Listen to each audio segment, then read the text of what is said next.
ਸ੍ਰੀ ਵਾਹਿਗੁਰੂ। ਗੁਰੂ ਨਾਨਕ ਪਾਦ ਪੰਕਜ ਸਿਮਰੋ ਅੰਗਦ ਗੁਰ ਅਮਰਦਾਸ ਹਿਰਦੈ ਨਿਤ ਧਿਆਵ ਹਿਰਦੈ। ਸ਼੍ਰੀ ਗੁਰੂ ਰਾਮਦਾਸ ਗੁਣ ਗੁਰੂ ਅਰਜਨ ਬਿਘਨ ਕੇ।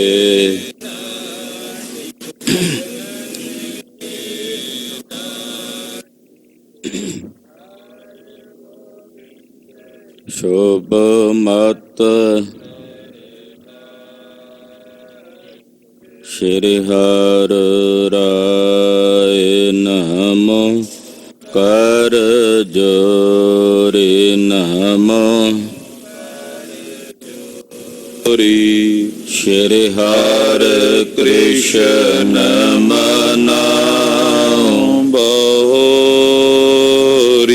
ਤੇਗ ਬਹਾਦਰ ਪਰਮ ਕਿਰਪਾਲਾ ਗੁਰੂ ਪਰਮ ਕਿਰਪਾਲਾ। ਸ੍ਰੀ ਗੁਰੂ ਗੋਬਿੰਦ ਸਿੰਘ ਬਿਸਾਲਾ। ਤਰਾ ਪਰ ਪੁੰਨ ਪੁੰਨ ਸੀਸਾ ਜੀ ਪੁੰਨ ਪੁੰਨ ਸੀਸਾ।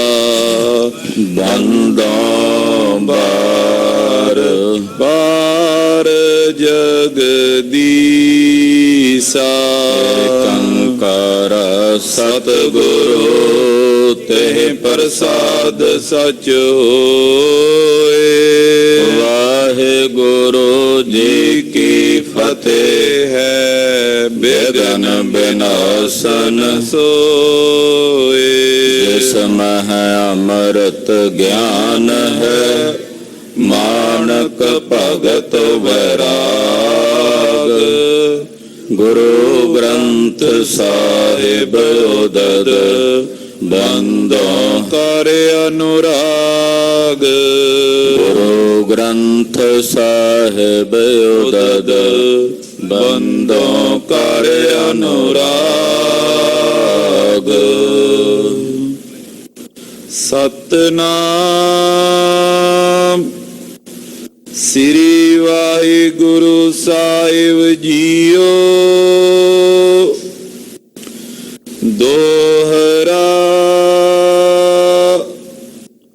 1815 ਬਿਕਰਮ ਰਾਏ ਕੋ ਸਾਲ। ਸਾਈ ਡੇਰਾ ਥੋ ਖਾਲਸੇ ਟਿਗਰਾਏਪੁਰ ਗੁਜਰਵਾਲ। ਵਾਹਿਗੁਰੂ ਜੀ ਕਾ ਖਾਲਸਾ ਵਾਹਿਗੁਰੂ ਜੀ ਕੀ ਫਤਿਹ। ਜੁਗੋ ਜੁਗ ਅਟਲ ਸਤਿਗੁਰੂ ਸ੍ਰੀ ਗੁਰੂ ਗ੍ਰੰਥ ਸਾਹਿਬ ਜੀ ਮਹਾਰਾਜ ਜੀ ਦੀ ਪਾਵਨ ਪਵਿੱਤਰ ਹਜ਼ੂਰੀ 'ਚ ਜੁੜ ਬੈਠੀ ਗੁਰੂ ਕੀ ਸਾਜੀ ਔਰ ਨਵਾਜੀ ਹੋਈ ਗੁਰੂ ਕਾ ਖਾਸ ਰੂਪ ਗੁਰੂ ਖਾਲਸਾ ਸਾਧ ਸੰਗਤ ਜੀਓ ਧੰਤਾ ਦੇ ਪਾਤਰ ਹੋ। ਪਿਛਲੇ ਪੈਰਾਂ ਦੇ ਸਜੇ ਹੋਏ ਦੀਵਾਨਾਂ 'ਚ ਇਕੱਤਰ ਹੋ ਕੇ ਸਾਹਿਬ ਤੀਸਰੇ ਗੁਰਦੇਵ ਜਗਤ ਗੁਰੂ ਸ੍ਰੀ ਗੁਰੂ ਅਮਰਦਾਸ ਸਾਹਿਬ ਜੀ ਮਹਾਰਾਜ ਜੀ ਦੇ ਜੋਤੀ ਜੋਤ ਦਿਵਸ ਦਿਹਾੜੇ ਨੂੰ ਜਾਣਦੇ ਹਾਂ। ਸਤਿਗੁਰਾਂ ਦੀ ਕਿਰਪਾ ਦੇ ਪਾਤਰ ਬਣ ਰਹੇ। ਤੀਸਰੇ ਪਾਤਸ਼ਾਹ ਅੱਜ ਦੇ ਦਿਨ ਸ੍ਰੀ ਗੋਇੰਦਵਾਲ ਸਾਹਿਬ ਵਿਖੇ ਜੋਤੀ ਜੋਤ ਸਮਾਏ। 22 ਸਾਲ ਗੁਰੂ ਨਾਨਕ ਸਾਹਿਬ ਜੀ ਦੀ ਗੱਦੀ ਤੇ ਬੈਠ ਕੇ ਤੀਸਰੇ ਗੁਰੂ ਨਾਨਕ ਹੋ ਕੇ ਜੀਵਾਂ ਦੀ ਕਲਿਆਣ ਕੀਤੀ। गुरु अमरदास की अकथ कथा है, एक जिही कछ कही ना जाए। श्री गुरु अमरदास साहब जी की कथा कथ है जो कथन विच नहीं आउंदी, एक जुबान नाल नहीं कही जा सकती। संसार दे विच जितने सुख ने, धर्म अर्थ काम मोक्ष, ये सारे पदार्थों की प्राप्ति गुरु अमरदास साहब के दर्शन कीतियां हो जाती है। एक बिन दुगण जो तोर है, जा सुमंत्र मान वह लह, जाल पा पदार्थ तड़े गुरु अमरदास डिठै मिलह। ऐसे दीन दयाल सतगुरु श्री गुरु अमरदास साहब जी महाराज गुरुदेव जी दे पवित्र ज्योति जोत दिवस दिहाड़े ते गुरुदेव दे चरणों च कोटि कोटि प्रणाम है। आप सतगुरां ने बचन कहे, सतगुर भाणै अपना बह परवार सदाया, मत मैं पिछै कोई रोव सी सो मैं मूल ना पाया। हुक्म कीता संगत नु अंते सतगुर बोलिया, मैं पिछै कीर्तन करियो निर्वाण जियो, के सो गोपाल पंडित सद्यो हर हर कथा पढ़ै पुराण जियो। ये मर्यादा जगत गुरु श्री गुरु अमरदास साहब जी ने बन्नी है। बारंबार सतगुरां दे चरणों विच प्रणाम है, नमस्कार है। श्री गुरु पंथ प्रकाश दी चल रही लड़ीवार कथा आप जी सरवण कर रहे हो। हिंदुस्तान दी दशा ऐसी हो रही है, कदे मरहट्टे काबज हुंदे ने, कदे अबदाली दे पठाण आ पहुंचदे ने। मुगल गाजी दीन मरहट्टियां दी मदद दे नाल अबदाली दीयां फौजां नूं भजाउंदा इधर पंजाब दे विच खालसा अबदाली दे सूरमिਆਂ ਨੂੰ ਭਜਾ ਰਿਹਾ है। ਪਹਿਲਾਂ ਜਲੰਧਰ ਤੋਂ, ਫਿਰ ਸਰਹੰਦ ਤੇ ਜਦੋਂ ਮਰਹੱਟਿਆਂ ਨੇ ਹਮਲਾ ਕੀਤਾ ਤੇ ਅਬਦੁਲ ਸਮੁੰਦ ਖਾਂ ਜੋ ਮਰਹੱਟਿਆਂ ਦੇ ਕਾਬੂ ਨਹੀਂ ਸੀ ਆਉਂਦਾ, ਖਾਲਸੇ ਨੇ ਹੱਲਾ ਕਰਕੇ ਨੂੰ ਭਜਾਇਆ ਤੇ ਸਰਹੰਦ ਤੇ ਫਤਿਹ ਪ੍ਰਾਪਤ ਕੀਤੀ।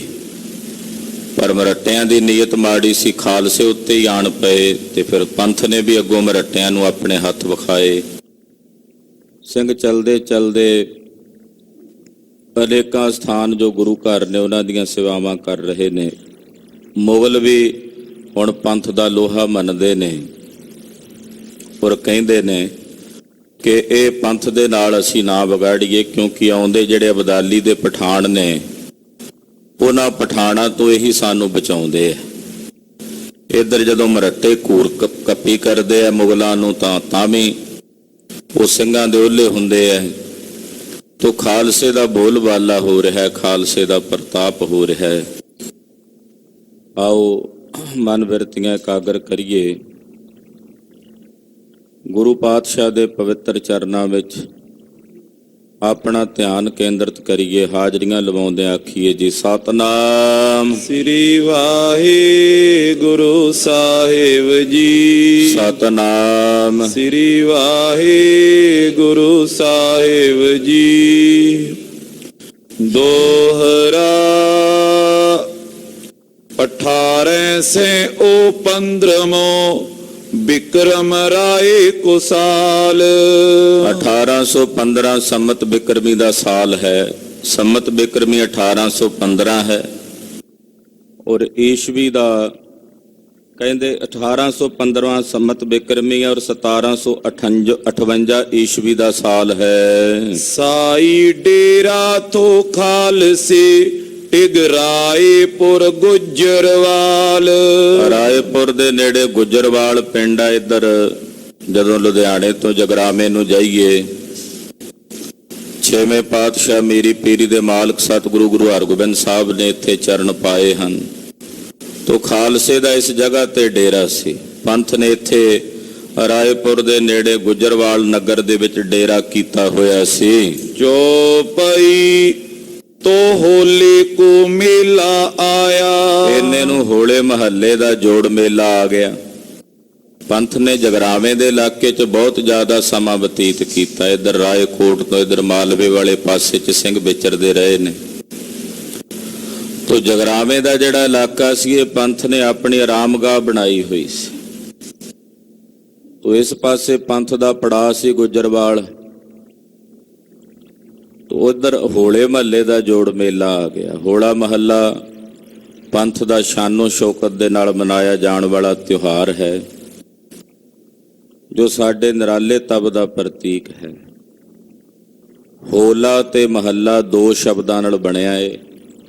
ਹੋਲੇ ਦਾ ਮਤਲਬ ਹੁੰਦਾ ਹੱਲਾ ਕਰਨਾ। ਮਹੱਲਾ ਉਹ ਜਗ੍ਹਾ ਜਿੱਥੇ ਹੱਲਾ ਕਰਕੇ ਉਸ ਜਗ੍ਹਾ ਨੂੰ ਆਪਣੇ ਅਧੀਨ ਕਰਨਾ, ਫਤਿਹ ਕਰਨਾ ਹੋਵੇ, ਉਹਨੂੰ ਹੋਲਾ ਮਹੱਲਾ ਕਿਹਾ ਜਾਂਦਾ। ਹੋਲਾ ਮਹੱਲਾ ਅੱਜ ਵੀ ਸਮੁੱਚਾ ਪੰਥ ਸ੍ਰੀ ਅਨੰਦਪੁਰ ਸਾਹਿਬ ਦੀ ਪਵਿੱਤਰ ਪਾਵਨ ਧਰਤੀ ਤੇ ਹੋਲੇ ਮਹੱਲੇ ਦਾ ਜੋੜ ਮੇਲਾ ਬੜੀ ਸ਼ਰਧਾ ਭਾਵਨਾ ਸਤਿਕਾਰ ਨਾਲ ਮਨਾਉਂਦਾ। ਜਿੱਥੇ ਜਿੱਥੇ ਵੀ ਗੁਰੂ ਕੇ ਲਾਲ ਨੇ ਉਹ ਆ ਕੇ ਹਾਜ਼ਰੀਆਂ ਭਰਦੇ ਨੇ, ਜੇ ਵਿਦੇਸ਼ਾਂ ਵਿੱਚ ਵੀ ਬੈਠੇ ਹੋਣ, ਦੂਰ ਦਰਾਡੇ ਵੀ ਹੋਣ, ਤਾਂ ਵੀ ਅੱਜ ਕੱਲ੍ਹ ਸੋਸ਼ਲ ਮੀਡੀਆ ਦੇ ਰਾਹੀਂ ਸਮੁੱਚਾ ਪੰਥ ਆਨੰਦਪੁਰ ਸਾਹਿਬ ਨਤਮਸਤਕ ਹੋ ਜਾਂਦਾ, ਆਪਣਾ ਧਿਆਨ ਇੱਥੇ ਰੱਖਦਾ। ਕਲਗੀਧਰ ਸਵਾਮੀ ਸ੍ਰੀ ਗੁਰੂ ਗੋਬਿੰਦ ਸਿੰਘ ਸਾਹਿਬ ਜੀ ਮਹਾਰਾਜ ਜੀ ਨੇ ਪੰਥ ਨੂੰ ਇਹ ਨਵੇਕਲਾ ਜੋੜ ਮੇਲਾ ਦਿੱਤਾ, ਹੋਲਾ ਮਹੱਲਾ। ਪੰਥ ਨੂੰ ਹੱਲਾ ਕਰਨ ਦੀ ਟ੍ਰੇਨਿੰਗ ਸਤਿਗੁਰੂ ਸੱਚੇ ਪਾਤਸ਼ਾਹ ਜੀ ਦਿੰਦੇ ਸਨ। ਲੋਕਾਂ ਦੀਆਂ ਹੋਲੀਆਂ ਤੇ ਖਾਲਸੇ ਦਾ ਹੋਲਾ ਹੈ, ਲੋਕਾਂ ਦੀਆਂ ਬੋਲੀਆਂ ਤੇ ਖਾਲਸੇ ਦਾ ਬੋਲਾ ਹੈ। ਇਹ ਮਹਾਰਾਜ ਜੀ ਦੇ ਬਚਨ ਨੇ। ਕਹਿਓ ਕਿਰਪਾ ਨਿਧ ਬਚਨ ਅਮੋਲਾ, ਲੋਕਨ ਕੀ ਹੋਲੀ ਮਮ ਸਿੱਖਨ ਕੋ ਹੋਲਾ। ਲੋਕ ਹੋਲੀਆਂ ਮਨਾਉਂਦੇ ਐ ਭੈੜੇ ਭੈੜੇ ਤਰੀਕਿਆਂ ਨਾਲ, ਭੰਗਾਂ ਪੀ ਕੇ, ਸ਼ਰਾਬਾਂ ਪੀ ਕੇ, ਪਰ ਖਾਲਸੇ ਦਾ ਹੋਲਾ ਹੈ। ਸਿੰਘ ਦੇਵਤਿਆਂ ਵਾਂਗੂ ਸੱਜ ਕੇ ਤਿਆਰ ਬਰ ਤਿਆਰ ਹੋ ਕੇ ਅਰਦਾਸੇ ਕਰਕੇ ਗੁਰੂ ਚਰਨਾਂ 'ਚ ਮਹੱਲੇ ਤੇ ਚੜ੍ਹਦੇ ਹਨ। ਤੋ ਹੋਲੇ ਮਹੱਲੇ ਦਾ ਜੋੜ ਮੇਲਾ ਆਇਆ। ਖਾਲਸੇ ਨੇ ਵਿਚਾਰ ਕੀਤੇ, ਸਿੰਘਨ ਆਨੰਦਪੁਰ ਚਹਿਓ ਜਾਇਆ। ਸਿੰਘਾਂ ਵਿਚਾਰ ਕੀਤੀ ਖਾਲਸੇ ਨੇ ਕਿ ਸ੍ਰੀ ਆਨੰਦਪੁਰ ਸਾਹਿਬ ਚੱਲ ਕੇ ਹੋਲਾ ਮਹੱਲਾ ਮਨਾਈਏ। 20,000 ਸਿੰਘ ਪਇਓ ਤਿਆਰ। ਤਕਰੀਬਨ 20,000 ਸਿੰਘ ਸੀ। ਇਹਨਾਂ ਨੇ ਤਿਆਰਾ ਕੀਤਾ। ਬੁੱਢੇ ਦਲ ਦਾ ਪੜਾਅ ਸੀ ਇੱਧਰ। ਤਰਨੇ ਦਲ ਦੀਆਂ ਕੁਝ ਮਿਸਲਾਂ ਜਿਹੜੀਆਂ ਸਨ ਉਹ ਮਾਝੇ ਦੇ ਇਲਾਕੇ ਵਿੱਚ ਸੀ। ਮਿਸਲਾਂ ਬਣ ਚੁੱਕੀਆਂ ਸਨ ਇਸ ਵੇਲੇ ਤਾਈਂ। 11 ਮਿਸਲਾਂ ਪੰਥ ਦੀਆਂ ਵਿਚਰ ਰਹੀਆਂ ਸਨ। 12ਵੀਂ ਵਿਸਲ ਤਾਂ ਜ਼ਿਆਦਾ ਤੌਰ ਤੇ ਫੂਲਕਿਆਂ ਦੀ ਇੱਧਰ ਮਾਲਵੇ 'ਚ ਹੀ ਰਹੀ ਹੈ। ਇਹਨਾਂ ਦਾ ਕੋਈ ਬਹੁਤ ਵੱਡਾ ਯੋਗਦਾਨ ਨਹੀਂ ਰਿਹਾ ਪੰਥ ਦੀਆਂ ਸੇਵਾਵਾਂ ਵਿੱਚ, ਸਗੋਂ ਪੰਥ ਦੀ ਮਦਦ ਦੇ ਨਾਲ ਇਹਨਾਂ ਨੇ ਆਪਣਾ ਰਾਜ ਭਾਗ ਜ਼ਰੂਰ ਕਾਇਮ ਕੀਤਾ। ਤੋ 11 ਮਿਸਲਾਂ ਹੀ ਕਹੀਆਂ ਜਾ ਸਕਦੀਆਂ ਨੇ। 5 ਮਿਸਲਾਂ ਜਿਹੜੀਆਂ ਸਨ ਉਹ ਮਾਝੇ ਦੇ ਇਲਾਕੇ ਵਿੱਚ ਸੀ ਤੇ 6 ਮਿਸਲਾਂ ਇੱਧਰ ਫਿਰਦੀਆਂ ਸਨ ਜੋ ਬੁੱਢੇ ਦਲ ਦੇ ਵਿੱਚ ਮਿਲੀਆਂ ਹੋਈਆਂ ਹਨ। 20,000 ਕਹਿੰਦੇ ਉਹਨਾਂ ਸਾਰੇ ਸਿੰਘਾਂ ਦੀ ਕੁੱਲ ਗਿਣਤੀ ਹੈ। ਇਹਨਾਂ ਨੇ ਤਿਆਰਾ ਕੀਤਾ। ਤਾਰਾ ਸਿੰਘ ਪਿਓ ਮੋਰੇ ਵਾਰ। ਬਾਬਾ ਤਾਰਾ ਸਿੰਘ ਜੀ ਜੋ ਡੱਲੇ ਵਾਲੀਆਂ ਮਿਸਲ ਦੇ ਜਥੇਦਾਰ ਸਨ, ਇਹ ਵੀ ਪੰਥ ਦੇ ਵਿੱਚ ਸੀ, ਬੁੱਢੇ ਦਲ ਦੇ ਵਿੱਚ ਹੀ ਸਨ। ਇਹਨਾਂ ਨੇ ਵਿਚਾਰ ਕੀਤੀ, ਮੂਹਰੇ ਲੱਗੇ। ਸੰਦੀਕ ਬੇਗ ਤੋਂ ਸਰਹੰਦ ਮਾਏ। ਇਧਰ ਸਦੀਕ ਬੇਗ ਜਿਹੜਾ ਸਰਹੰਦ ਦਾ ਨਵਾਬ ਸੀ। ਸਦੀਕ ਬੇਗ ਕੱਲ ਆਪ ਜੀ ਨੇ ਸੁਣੀਆਂ ਕਥਾ ਕਿ ਅਬਦੁਲ ਸਮੁੰਦ ਖਾਨ ਨੂੰ ਮਾਰ ਕੇ ਜਦੋਂ ਇੱਥੋਂ ਭਜਾਇਆ, ਮਰੱਟਿਆਂ ਦੀ ਮਦਦ ਕੀਤੀ ਤੇ ਸਦੀਕ ਬੇਗ ਨੂੰ ਇੱਥੋਂ ਦਾ ਨਵਾਬ ਲਾ ਦਿੱਤਾ ਸੀ। ਤੇ ਸਦੀਕ ਬੇਗ ਨੇ ਕਿਹਾ ਸੀ, ਖਾਲਸਾ ਜੀ ਮੈਂ ਤੁਹਾਨੂੰ ਹਰ ਸਾਲ ਮਾਮਲੇ ਵਿੱਚੋਂ ਟਕੇ ਭੇਜਿਆ ਕਰਾਂਗਾ ਜਿਹੜਾ ਤੁਹਾਡਾ ਹਿੱਸਾ ਹੈ, ਤੇ ਮੈਨੂੰ ਵੀ ਤੁਹਾਡਾ ਹੀ ਜਾਣਿਓ। ਪਰ ਸਦੀਕ ਬੇਗ ਦੀ ਨੀਅਤ ਵਿਗੜ ਗਈ। ਜਦੋਂ ਸਰਹੰਦ ਦੇ ਟਕੇ ਆਉਂਦੇ ਤੇ ਕੱਲਾ ਹੀ ਸਾਂਭਣ ਲੱਗ ਪਿਆ। ਖਾਲਸੇ ਨੇ ਜਦੋਂ ਇਸ ਤਰ੍ਹਾਂ ਸਦੀਕ ਬੇਗ ਦੀ ਇਹ ਬਿਰਤੀ ਵੇਖੀ, ਟਕੇ ਸਿੰਘਨ ਦਿਓ ਦੇਣ ਭੁਲਾਏ। ਇਹਨੇ ਖਾਲਸੇ ਨੂੰ ਟਕੇ ਦੇਣੇ ਭੁਲਾ ਦਿੱਤੇ ਵੀ ਮੈਨੂੰ ਕੀ ਲੋੜ ਹੈ, ਰਾਜ ਮੇਰਾ ਤੇ ਮੈਂ ਖਾਲਸੇ ਨੂੰ ਟਕੇ ਕਿਉਂ ਦਿਆਂ, ਮੈਂ ਖਾਲਸੇ ਨੂੰ ਮਾਮਲਾ ਕਿਉਂ ਭੇਜਾਂ। ਏਦਾਂ ਇਹਨੇ ਆਪਣੀ ਮਾੜੀ ਬਿਰਤੀ ਦੇ ਨਾਲ ਨੀਅਤ ਫੇਰ ਲਈ ਖਾਲਸੇ ਤੋਂ। ਖਾਲੀ ਵਕੀਲ ਆਏ ਖਾਲਸੇ ਪਾਏ। ਸਿੰਘਾਂ ਨੇ ਵਕੀਲ ਭੇਜੇ ਸੀ ਜਿਹੜੇ ਵਿੱਚ ਵਿਚੋਲੇ ਹੁੰਦੇ ਆ, ਵੀ ਜਾ ਕੇ ਸਦੀਕ ਬੇਗ ਨੂੰ ਕਹੋ ਕਿ ਖਾਲਸੇ ਦਾ ਨਜ਼ਰਾਨਾ ਹਾਜ਼ਰ ਕਰੇ, ਜਿਹੜਾ ਖਾਲਸੇ ਦਾ ਮਾਮਲਾ ਖਾਲਸੇ ਨੂੰ ਭੇਜੇ। ਪਰ ਸਦੀਕ ਬੇਗ ਨੇ ਅੱਗੋਂ ਨਾ ਕਰ ਦਿੱਤੀ ਤੇ ਵਕੀਲ ਜਿਹੜੇ ਸਨ ਉਹ ਖਾਲੀ ਹੱਥ ਖਾਲਸੇ ਕੋਲ ਪਰਤ ਆਏ। ਸੋ ਗਲਤੀ ਦਿਲ ਸਿੰਘਨ ਮਾਏ। ਸਿੰਘਾਂ ਦੇ ਮਨ 'ਚ ਇਹ ਗੱਲ ਦੀ ਬੜੀ ਜ਼ਿਆਦਾ ਇਹ ਸੋਚ ਸੀ ਕਿ ਸਦੀਕ ਬੇਗ ਨੇ ਵਾਅਦਾ ਕੀਤਾ, ਇਹਨੂੰ ਰਾਜ ਦਿੱਤਾ ਸਰਹੰਦ ਦਾ, ਕਹਿੰਦਾ ਸੀ ਮੈਂ ਮਾਮਲਾ ਭਰਿਆ ਕਰਾਂਗਾ, ਖਾਲਸੇ ਨੂੰ ਦਿਆ ਕਰਾਂਗਾ ਮਾਮਲੇ 'ਚੋਂ ਹਿੱਸਾ। ਹੁਣ ਇਹ ਮਾਮਲਾ ਨਹੀਂ ਦਿੰਦਾ ਉਹ ਸਿੰਘਾਂ ਦੇ ਮਨ ਦੇ ਵਿੱਚ ਇਹ ਗੱਲ ਸੀ, ਇਹਨੇ ਵਕੀਲ ਖਾਲੀ ਭੇਜੇ ਸਨ। ਦੋਹਰਾ ਸਿੰਘ ਆਨੰਦਪੁਰ ਜਾਤ ਤੇ ਸਰਹੰਦੇ ਕੇ ਟਿਗਰਾਓ। ਹੁਣ ਸਿੰਘਾਂ ਨੇ ਰਸਤਾ ਆਨੰਦਪੁਰ ਸਾਹਿਬ ਦਾ ਇਹੀ ਲੈਣਾ ਸੀ, ਕਿਉਂਕਿ ਇੱਥੋਂ ਜਦੋਂ ਗੁਜਰਵਾਲ ਤੋਂ ਉੱਠੇ ਨੇ ਲੁਧਿਆਣੇ ਤੋਂ, ਤਾਂ ਉਹਨਾਂ ਨੇ ਆਖਿਆ ਵੀ ਜਾਣਾ ਤਾਂ ਆਪਾਂ ਆਨੰਦਪੁਰ ਸਾਹਿਬ ਸਰਹੰਦ ਦੇ ਕੋਲੋਂ ਦੀ ਲੰਘ ਕੇ ਜਾਣਾ। ਪੰਥ ਨੇ ਫੈਸਲਾ ਕੀਤਾ ਵੀ ਜਾਂਦਿਆਂ ਜਾਂਦਿਆਂ ਸਦੀਕ ਬੇਗ ਨੂੰ ਵੀ ਦਰਸ਼ਨ ਦੇ ਜਾਈਏ, ਕਿਉਂਕਿ ਉਹਨੇ ਵਾਅਦਾ ਕੀਤਾ ਹੈ, ਖਾਲਸੇ ਨੂੰ ਮਾਮਲਾ ਨਹੀਂ ਤਾਰਿਆ ਤੇ ਫਿਰ ਦਰਸ਼ਨ ਤਾਂ ਦੇਣੇ ਬਣਦੇ ਹੀ ਆ ਨਾ ਉਹਨੂੰ। ਤੋ ਖਾਲਸੇ ਨੇ ਆਨੰਦਪੁਰ ਸਾਹਿਬ ਜਾਣ ਵਾਸਤੇ ਸਰਹੰਦ ਵਾਲਾ ਰਸਤਾ ਚੁਣਿਆ। ਕਹੀ ਸਦੀਕੇ ਕੀ ਚੜੀ ਸਿੰਘਨ ਗਰਦ ਦਿਖਾਏ। ਕਈ ਕਹਿੰਦੇ ਆ ਵੀ ਜਿਹੜੀ ਫੌਜ ਹੁੰਦੀ ਆ ਨਾ, ਉਹ ਮਾਮਲਾ ਇਕੱਠਾ ਕਰਨ ਵਾਸਤੇ ਪਿੰਡਾਂ ਦੇ ਵਿੱਚ ਫਿਰਦੀ ਹੁੰਦੀ ਸੀ। ਸਦੀਕ ਬੇਗ ਦੀ ਜਿਹੜੀ ਫੌਜ ਸੀ ਉਹ ਮਾਮਲਾ ਇਕੱਠਾ ਕਰਨ ਵਾਸਤੇ ਹੁਣ ਤਾਂ ਚਲੋ ਮਾਮਲਾ ਦੇਣ ਦੀ ਜਿਹੜੀ ਪਹਿਲਾਂ ਪੈਲੀਆਂ ਤੇ ਖੇਤਾਂ ਤੇ ਮਾਮਲਾ ਭਰਿਆ ਜਾਂਦਾ ਸੀ, ਤੇ ਪਹਿਲਾਂ ਫੌਜਾਂ ਜਾ ਕੇ ਮਾਮਲਾ ਲਿਆਉਂਦੇ ਸੀ। ਲੋਕ ਆਪਣੇ ਆਪ ਕਿੱਥੇ ਮਾਮਲਾ ਭਰਦੇ ਸੀ, ਫੌਜ ਨੇ ਜਾਣਾ, ਜਾ ਕੇ ਮਾਮਲਾ ਇਕੱਠਾ ਕਰਨਾ। ਮੁੜ ਕੇ ਨੰਬਰਦਾਰ ਲੱਗ ਗਏ ਪਿੰਡਾਂ 'ਚ। ਜਦੋਂ ਨੰਬਰਦਾਰ ਲੱਗੇ ਤੇ ਮੁੜ ਕੇ ਨੰਬਰਦਾਰਾਂ ਨੇ ਮਾਮਲਾ ਇਕੱਠਾ ਕਰਨਾ, ਉਗਰਾਣਾ ਤੇ ਸਰਕਾਰ ਨੂੰ ਜਮ੍ਹਾਂ ਕਰਾਉਣਾ। ਇਦਾਂ ਥੋੜਾ ਥੋੜਾ ਹੁਣ ਤਾਂ ਹੀ ਮਾਮਲੇ ਲੱਗਦੇ ਰਹੇ ਆ, 15-20 ਸਾਲ ਪਹਿਲਾਂ ਹੀ ਮੇਰੇ ਖਿਆਲ ਇਹ ਬੰਦ ਹੋਏ ਆ। ਤੇ ਨੰਬਰਦਾਰ ਜਿਹੜੇ ਸਨ ਉਹ ਪਿੰਡਾਂ ਦੇ ਵਿੱਚੋਂ ਮਾਮਲਾ ਇਕੱਠਾ ਕਰਦੇ ਸੀ। ਪਰ ਨੰਬਰਦਾਰਾਂ ਤੋਂ ਪਹਿਲਾਂ ਮਾਮਲਾ ਇਕੱਠਾ ਕਰਨ ਵਾਸਤੇ ਫੌਜਾਂ ਫਿਰਦੀਆਂ ਸੀ, ਉਹਨੂੰ ਕਹਿੰਦੇ ਸੀ ਕਈ। ਉਹ ਕਾਛੂ ਬਣ ਕੇ ਫਿਰਦੇ ਸੀ, ਜਰੀਬਾਂ ਲੈ ਕੇ, ਤੇ ਲੋਕਾਂ ਦੀਆਂ ਪੈਲੀਆਂ ਮਾਪਦੇ ਸੀ। ਜਿਹਦੀ ਜਿੰਨੀ ਫਸਲ ਹੁੰਦੀ ਸੀ ਉਸ ਫਸਲ ਦੇ ਵਿੱਚੋਂ ਹਿੱਸਾ ਲੈਂਦੇ ਸੀ। ਜਿੰਨਾ ਉਹਨਾਂ ਦਾ ਦਿਲ ਕਰਦਾ ਸੀ ਸਿਪਾਹੀ ਓਨਾ ਹੀ ਲੈਂਦੇ ਸਨ।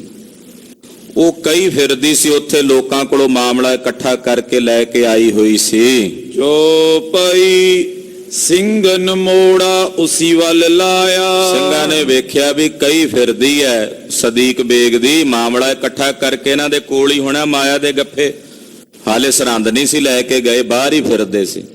ਸਿੰਘਾਂ ਨੇ ਜਦੋਂ ਉਹਨਾਂ ਕਈ ਵਾਲਿਆਂ ਦੀ ਉੱਡਦੀ ਹੋਈ ਗਰਦ ਵੇਖੀ ਤੇ ਫਿਰ ਖਾਲਸੇ ਨੇ ਵੀ ਘੋੜੇ ਉਧਰ ਹੀ ਮੋਲ ਲਏ। ਆਪਾਂ ਨੂੰ ਕੀ ਲੋੜ ਹੈ ਸਦੀਕ ਬੇਗ ਕੋਲ ਜਾਣ ਦੀ, ਮਾਮਲਾ ਤਾਂ ਮਹਾਰਾਜ ਜੀ ਨੇ ਬਾਹਰ ਹੀ ਭੇਜ ਦਿੱਤਾ। ਇਹ ਕਈ ਤਾਂ ਬਾਹਰ ਹੀ ਫਿਰਦੀ ਹੈ, ਇਹਨਾਂ ਕੋਲੋਂ ਹੀ ਸ਼ੇਰ ਪੰਜਾ ਮਾਰ ਕੇ ਕਬਜ਼ੇ ਕਰ ਲੈਨੇ ਆ ਮਾਮਲਾ ਆਪਣਾ। ਏਦਾਂ ਖਾਲਸੇ ਨੇ ਆਪਣੇ ਘੋੜੇ ਮੋੜੇ। ਕਹੀ ਵਾਰਨ ਪੀ ਦਲ ਦੇਖ ਪਾਇਆ। ਹੁਣ ਜਦੋਂ ਕਈ ਵਾਲਿਆਂ ਨੇ ਵੇਖਿਆ ਵੀ ਇਹ ਤਾਂ ਖਾਲਸੇ ਦੀਆਂ ਫੌਜਾਂ ਆ ਗਈਆਂ ਨੇ, ਉਨ ਪੀ ਪਿੱਛੇ ਮੂੰਹ ਫਿਰਾਇਆ। ਉਹਨਾਂ ਨੇ ਵੀ ਭਜਾ ਕੇ ਵੀ ਇੱਥੋਂ ਨਿਕਲ ਚੱਲੀਏ, ਆਪਣੇ ਘੋੜੇ ਮੋੜ ਕੇ ਭਜਾਉਣੇ ਚਾਹੇ। ਉਨ ਕੋ ਸਮੇਂ ਉਹੀ ਬਨ ਆਇਆ। ਪਰ ਉਹਨਾਂ ਦਾ ਸਮਾਂ ਉਹਨਾਂ ਤੇ ਹੀ ਬਣ ਆਇਆ, ਭੱਜਣ ਦਾ ਦਾ ਨਹੀਂ ਲੱਗਾ। ਫਿਰ ਉਹ ਜਾਤ ਸਿੰਘਨ ਲੱਖ ਲਏ। ਜਦੋਂ ਸਿੰਘਾਂ ਨੇ ਵੇਖਿਆ ਵੀ ਇਹ ਕਈ ਵਾਲੇ ਜਿਹੜੇ ਆ ਮਾਮਲਾ ਇਕੱਠਾ ਕਰਕੇ ਲੈ ਕੇ ਜਾ ਰਹੇ ਨੇ, ਖਾਲਸੇ ਨੂੰ ਵੇਖ ਕੇ ਭੱਜਣ ਵਾਸਤੇ ਤਿਆਰ ਹੋ ਗਏ ਨੇ, ਭੱਜ ਰਹੇ ਨੇ। ਤੇ ਮੁੜ ਕੇ ਖਾਲਸੇ ਨੇ ਵੀ ਪਿੱਛੇ ਹੱਲਾ ਬੋਲ ਦਿੱਤਾ।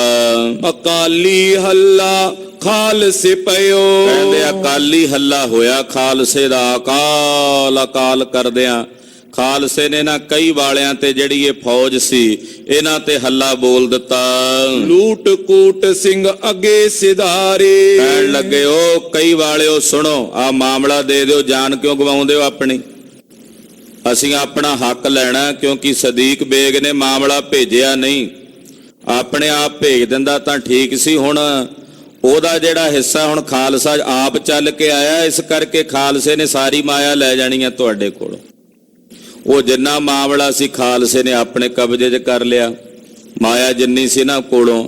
ਤੇ ਕਈ ਵਾਲਿਆਂ ਨੂੰ ਕਿਹਾ ਵੀ ਜਾਓ ਖਾਲੀ ਹੱਥ ਪਰਤ ਕੇ ਸਦੀਕ ਬੇਗ ਨੂੰ ਦੱਸ ਦਿਓ ਕਿ ਖਾਲਸਾ ਆਪਣਾ ਹਿੱਸਾ ਆਪੇ ਲੈਣਾ ਜਾਣਦਾ ਹੈ, ਪੰਥ ਦੇ ਕੋਲ ਤਾਕਤ ਹੈ ਆਪਣਾ ਹਿੱਸਾ ਲੈਣ ਦੀ। ਹੋਲਾ ਖੇਡਿਓ ਜਾਏ ਆਨੰਦਪੁਰ ਦੁਆਰੇ। ਸਿੰਘਾਂ ਨੇ ਮਾਇਆ ਦੇ ਗੱਫੇ ਲੈ ਜਾ ਕੇ ਆਨੰਦਪੁਰ ਸਾਹਿਬ ਲੰਗਰ ਲਾ ਦਿੱਤੇ। ਹੋਲਾ ਮਹੱਲਾ ਸੀ, ਉੱਥੇ ਜਾ ਕੇ ਸਿੰਘਾਂ ਨੇ ਚੰਗਾ ਸੋਹਣੇ ਤਰੀਕੇ ਨਾਲ ਹੋਲੇ ਮਹੱਲੇ ਦਾ ਸਮਾਗਮ ਮਨਾਇਆ।